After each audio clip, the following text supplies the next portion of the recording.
TTD Padmavati కళ్యాణ మండపం 1లో శృంగేరి జగద్గురువు పరంపరలో 33వ పీఠాధిపతులైన జగద్గురు శ్రీ సచ్చిదానంద శివాభినవ నృసింహ భారత మహాస్వామి వారి 168వ జయంతి సందర్భంగా 3 రోజుల పాటు విశేష కార్యక్రమాలు నిర్వహించనున్నారు. తిరుపతిలోని శ్రీ శృంగేరి శంకరమఠం ఆధ్వర్యంలో జగద్గురు శ్రీ సచ్చిదానంద శివాభినవ నృసింహ భారత మహాస్వామి వారి 168వ జయంతి వేడుకలను ఈ నెల 12వ తేదీ నుండి 3 రోజుల పాటు ఘనంగా నిర్వహించనున్నారు. ఈ సందర్భంగా టీటీడీ పద్మావతి కళ్యాణ మండపం 1లో పూజలు, హోమాలు, ఆధ్యాత్మిక ప్రవచనాలు తదితర విశేష కార్యక్రమాలు జరగనున్నట్టు శంకరమఠం ప్రతినిధులు తెలిపారు. ఈ విషయాన్ని వెల్లడిస్తూ తిరుపతిలోని వారి శంకరమఠంలో మీడియా సమావేశం ఏర్పాటు చేసి భక్తులు పెద్ద సంఖ్యలో పాల్గొని కార్యక్రమాలను విజయవంతం చేయాలని కోరారు.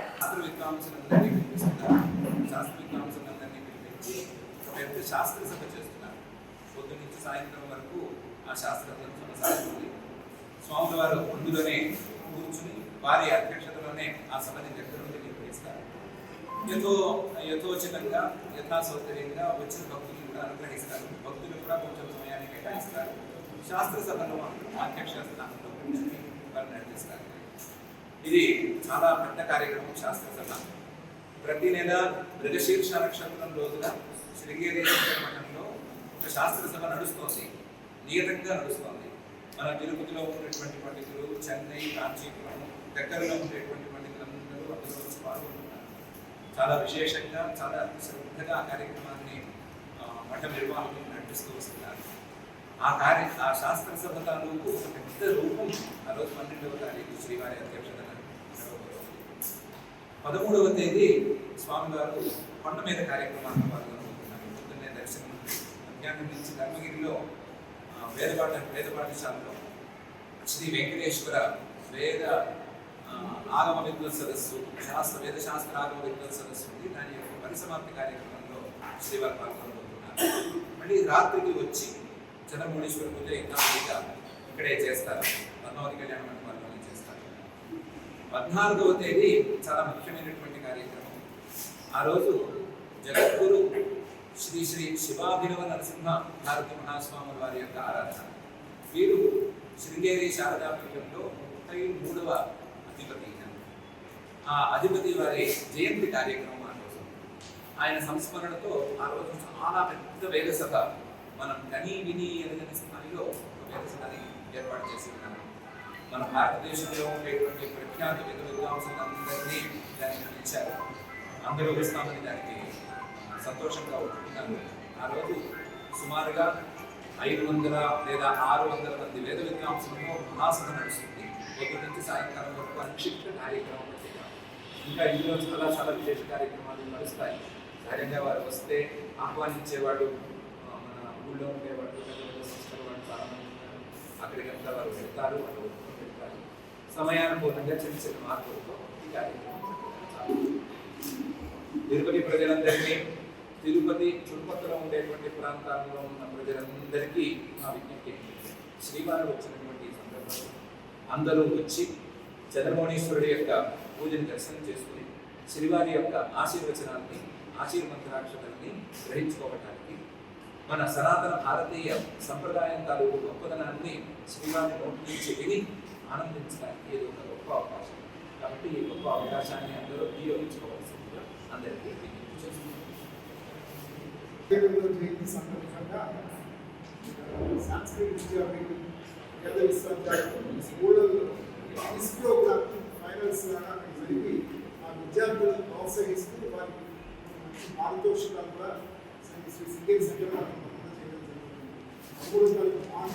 పద్మావతి కళ్యాణ మండపంలో అది కూడా ఈ శృంగేరి సంకల్పంలో తిరుపతి శాఖకి ధర్మాధికారిగా ex vice chancellor national science congress Rallapalli Ramamurthy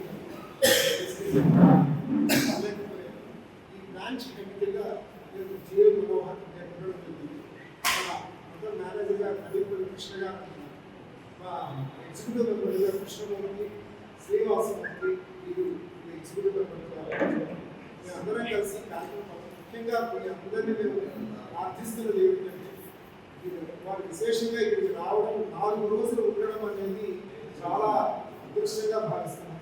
వారు ఉన్నది ప్రజలకు అందరికీ మీ ద్వారా తెలియజేసినట్లయితే వారు వచ్చి వారి ఆశీస్సులు, చంద్రమౌళి శ్రీ యొక్క పూజ చాలా చాలా మంది శృంగేరికి వెళ్ళి చూడలేదు. అలాంటిది ఇక్కడ పూజ ప్రతిరోజు 11, 12, 13, 14, 8:30 గంటలకు ఖచ్చితంగా పద్మావతి కళ్యాణ మండపం అందులో చంద్రమౌళి పూజ జరుగుతుంది. ఈ ఆశీస్సులు కూడా తీసుకుంటాం. 8:30 నుంచి 10 గంటల వరకు ఈ పూజ వారి ఆశీస్సులు. రోజు పొద్దున పూట 11:30 గంటలకు వారి దర్శన భాగ్యం కూడా ప్రజలకు ఉంటుంది. ఆమె శాస్త్రసభ అందువల్ల వారి ఆశీస్సులు తీసుకొచ్చి అక్కడ పాదుక పూజలు భిక్షావందనాలు అలాంటివి కూడా తోచిన వారు చేసుకోవచ్చు. ఏ విధంగా వచ్చి వారి ఆశీస్సులు తీసుకుంటారు. అందువల్ల మీ అందరి సహకారాన్ని కోరుకుంటున్నది స్వామివారి యొక్క దీన్ని విస్తృతంగా ప్రచారం చేసి వారి యొక్క ఆశీస్సులు పొందవలసిందిగా ప్రజలను విజ్ఞప్తి చేయడమే మా ముఖ్య ఉద్దేశం. ఎందుకంటే వారు రావడం అనేది తీసుకోవడానికి భావిస్తున్నాం. సనాతన ధర్మాన్ని మీద ఈ శుభోగ్రామంలో రావడం కూడా జరుగుతుంది. 33వ పీఠాధిపతి ముందున్నటువంటి విద్యా వ్యవస్థలో మార్పుల కోసం మన వేద విద్యని కాపాడినటువంటి వాళ్ళు ప్రముఖులైనటువంటి వ్యక్తులు. మీకు ఇస్తున్నటువంటి బ్యాగ్లో కూడా ఈ శంకరాచార్యులకు సంబంధించి వీటి గురించి సంబంధించిన అన్ని వివరాలతో 33వ సనాతన గురించి కూడా ఇక్కడ ఉన్నాయి.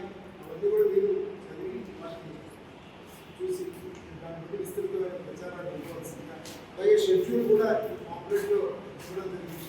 అది కూడా మీరు పెడుతూ కలిసి చేసినటువంటి స్వామివారి కృపకు ప్రజలకు మ్యాక్సిమం పాసిబుల్గా వారి ఆశీస్సులు అందేటట్టుగా